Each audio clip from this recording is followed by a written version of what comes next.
Best games from the 2024 season to kick it off, where it all began in Week 1, an AFC battle between the Ravens and the defending Super Bowl champion Kansas City Chiefs. The stage electric. Lamar Jackson, reigning MVP. Patrick Mahomes, Super Bowl MVP. Doesn't get any better than this. Give us to Henry, right side, powers his way in.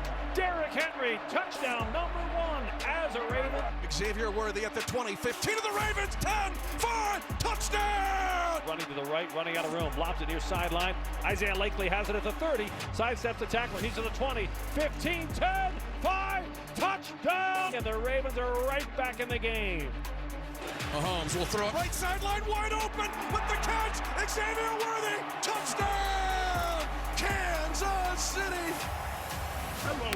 It could come down to this. Needing a touchdown on an extra point to get to overtime. Spinning around is Jackson. He will throw it late at the back of the end zone, and the pass is caught. It's a touchdown by Isaiah Likely. Oh, goodness, it is toe. Go out of bounds.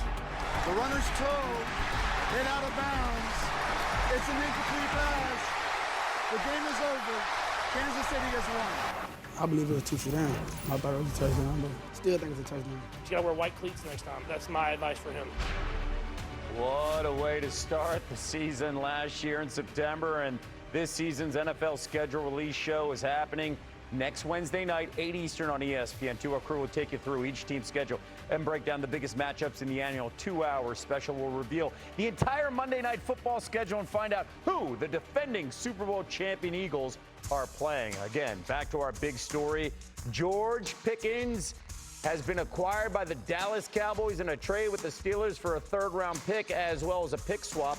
The defending champs, by the way, that is those Eagles, have 2 games against the Cowboys, who have the 5th hardest schedule in the NFL this season. 10 games on the Cowboys schedule are against teams that made the playoffs last season. Outside the division, they'll play the NFC North and AFC West, including a home game against the Chiefs and on the road in Detroit. Let's bring in Sam Acho. So the Cowboys, they finished 3rd in this division this past year. They watched the top 2 teams face off in the NFC Championship game. Looking at their opponents this year, what's your biggest concern facing the Cowboys this season? The fact that they got to go and play the Chiefs and the Chargers. Those are 2 of my biggest concerns. And add to that, the Lions and the Vikings and the Bears. Oh, my.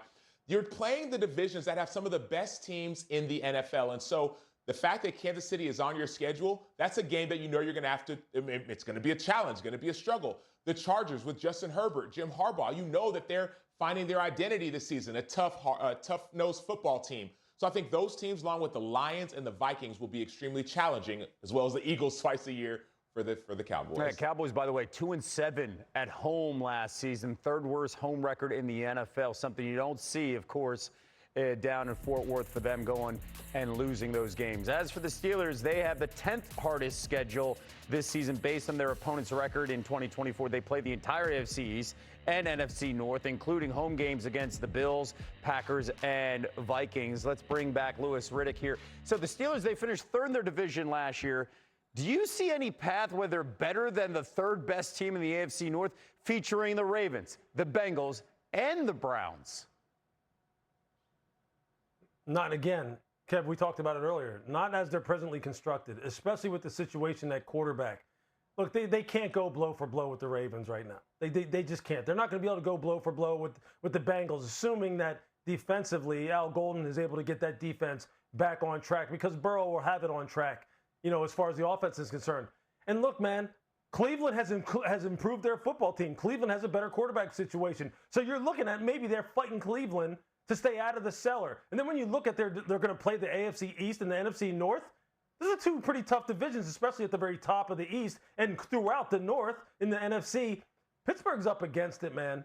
This could be one of those seasons where we're sitting back and going, how the heck did this happen? Yeah, and they got the Chargers and Seahawks and Colts on the schedule. Keep in mind here, 1988. 1988 is the last time the Steelers finished in last place in their division. It's been a while. Yeah. Let's continue the conversation on the other side. Does the Pickens addition put Dallas in the Super Bowl mix for the first time in 30 years? Find out why. Someone here says, absolutely not. Pack your things. Is that a live look at George Pickens? Yeah, there's the Cowboys on the U-Haul as he's heading to Pittsburgh. Jerry Jones warned us pre-draft that they were working on pretty substantial trades, and true to his word, the Cowboys making waves today, acquiring wide receiver George Pickens from the Steelers.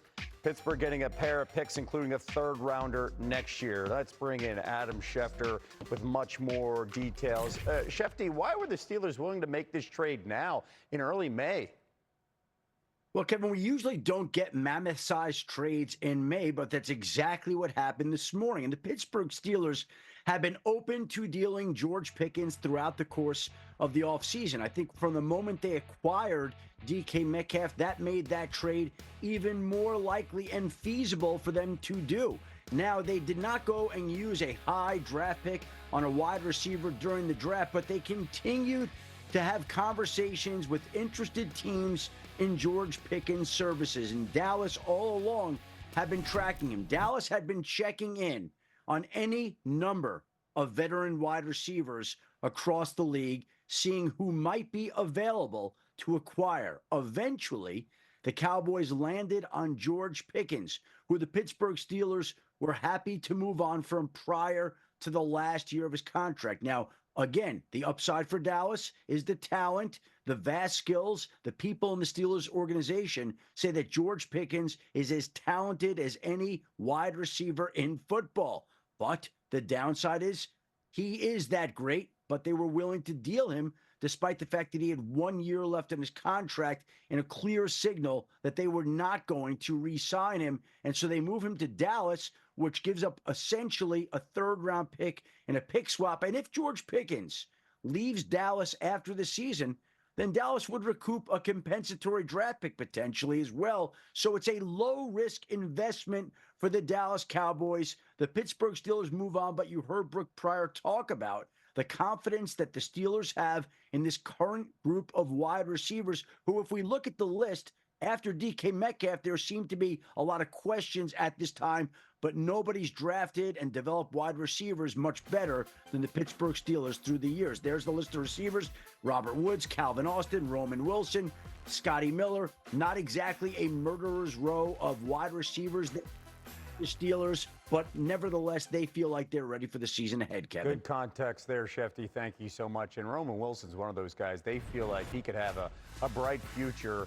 Did not play his rookie season. As we take a look at the Steelers in a very busy offseason for their skill position players, they traded for DK Metcalf in March, signed Mason Rudolph as he comes back, 2-year deal. And then a really sneaky good move for them. They go with an Iowa running back, and they're always really good. And then Caleb Johnson coming in the third round in addition to Pickens. The Steelers also lost their leading passer and rusher from last season, Russell Wilson and Najee Harris. Let's bring back our guys, and that is Lewis and Sam, as well as Graziano and Schefter standing by. Lewis, does it make sense right now, after all the things you've heard, for the Steelers to have this split here specifically with George Pickens and move on when they need so much talent on the offensive side? Look, there comes a point in time, Kev, where, look, it's just not a tenable situation anymore. They just feel as though that the talent does not warrant them tolerating whatever issues that the player was causing. And they just say, hey, look, it doesn't really matter what it looks like on paper. To us, we feel as though this could potentially be, quote unquote, an addition by subtraction type of situation. And hey, they get to see guys on their football team like Calvin Austin. They get to see guys like Roman Wilson now here in the offseason, being the fact that he missed all of his rookie season in 24 with that hamstring injury. They get to see them a lot more than we do. So maybe Mike Tomlin and Arthur Smith really do feel as though, hey, look, we'll be able to make do. It may not look exactly the same. Yeah, George Pickens is a wonderful talent. But when we look at it in its totality, this is what's better for the football team. Although everyone who is a fan of the Steelers and everyone who studies the Steelers from the outside looking in goes, this does not make sense, especially considering the situation at quarterback.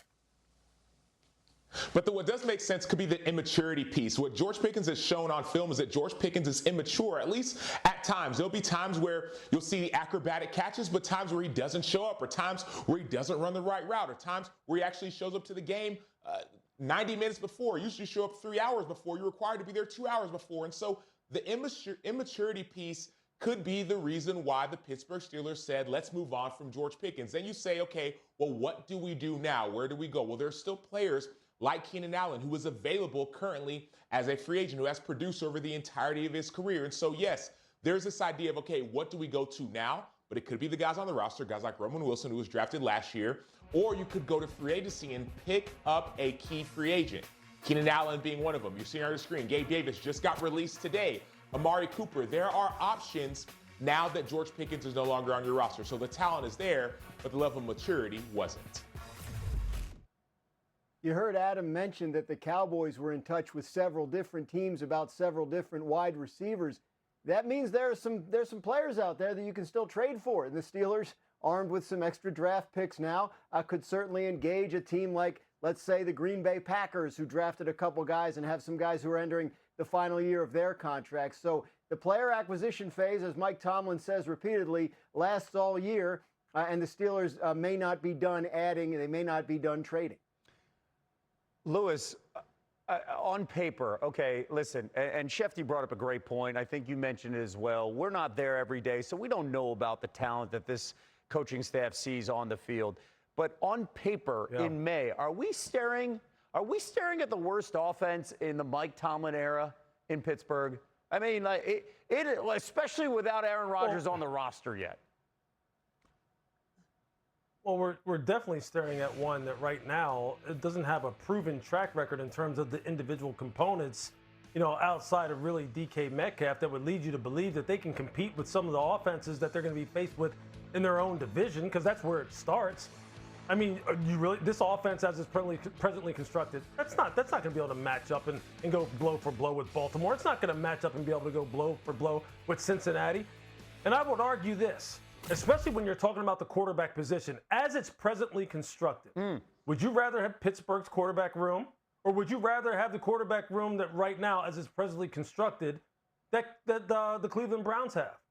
I would take the Cleveland Browns quarterback room 100 out of 100 times. And that's something that I'm sure as a Pittsburgh Steelers fan, you're sitting there going, that is something I would never imagine that I would say. No. And see, that's a problem. That's a problem. So, yeah, they have work to do. And look, I believe in Mike Tomlin. I'll tell you what, if Mike does believe, and look, I know people talk about this all the time, that the player acquisition phase is a 12-month-a-year proposition. It is. Well, they're going to need all 12 of them. They're going to need right up to the Saturday before the Week 1 game, because they have a lot of work to do still. Shefty, you want to jump in on this?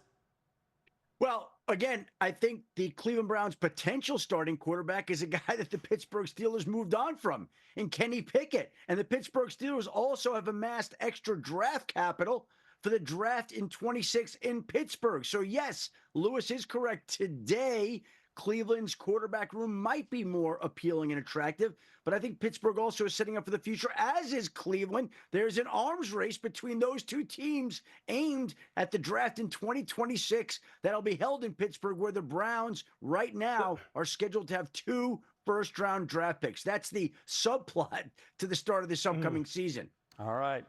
Cannot wait to see how this continues to develop here. Again, we're only in May, but the idea that the Browns have a better quarterback room than the Steelers, that's where we're at right now in the AFC North. All right, coming up, adding Pickens helps revamp the Cowboys offense, but even if you love this move, the road in Dallas might be tougher than you think. Find out why next. The day George Pickens on the move as the Cowboys acquired the Steelers wide receiver, and you take a look here at what he has done. He's tied with A.J. Brown for the most catches on passes thrown, 25 or more yards in the last 3 seasons. Dak Prescott has always done well with the deep ball and had his most touchdowns on 25-yard throws the last time he played a full season in 2023.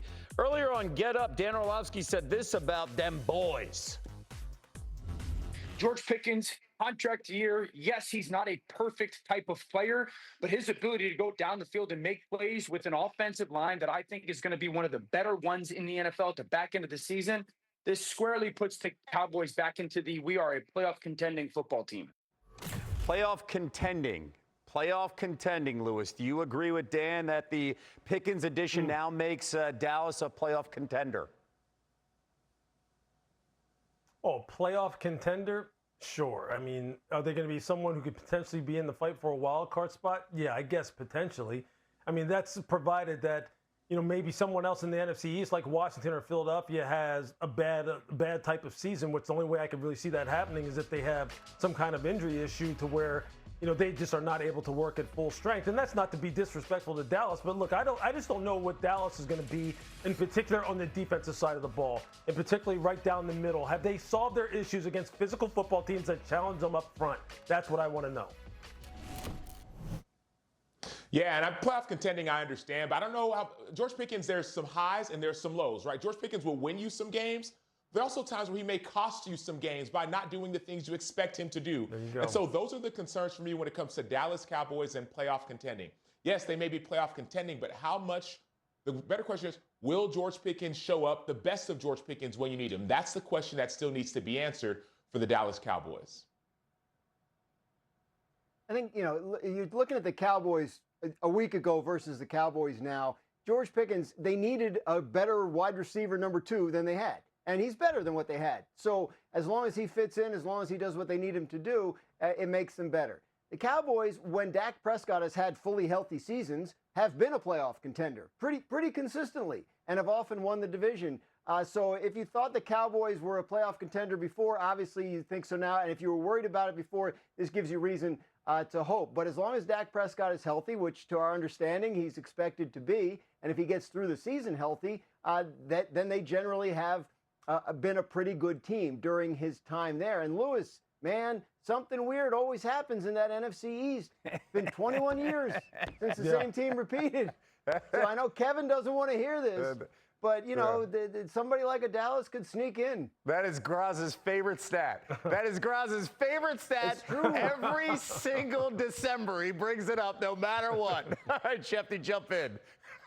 Well, Weird again, stuff. I think when you look at it right now, there are people like Dan who believe that Dallas is a playoff contender even before it acquired George Pickens. The Pittsburgh Steelers today believe that there's addition in subtraction, that they're a better team without George Pickens. And this may be one of those trades that actually helps both teams, where Pittsburgh feels it's better without George Pickens, and the Dallas Cowboys get the best of George Pickens because he's a team that was willing to give up on him in a contract year where he's got millions of dollars at stake. If George Pickens gives the Dallas Cowboys the best possible George Pickens this season, he stands to make millions of dollars. So it's a trade that really could help both teams, and it would elevate Dallas from being a playoff contender, maybe into that mix of that stat that Dan just threw out there, into the mix for the NFC East title, not just contending for a wild card playoff spot. But I think,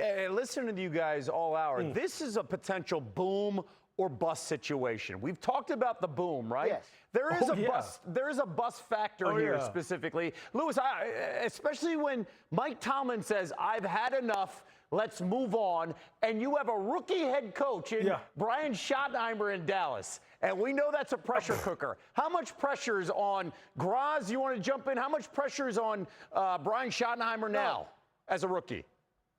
Just saying, you said boom or bust, but the price, I mean, a third-round pick, totally worth it for a 24-year-old receiver with that kind of talent. Boom or bust. If he busts, it's not the end of the world. Lewis? But see, here's the thing, though, right? Here's the thing. Pittsburgh has all the information. He's a 24-year-old guy with wonderful talent, and they said, no, thank you. What does that tell you?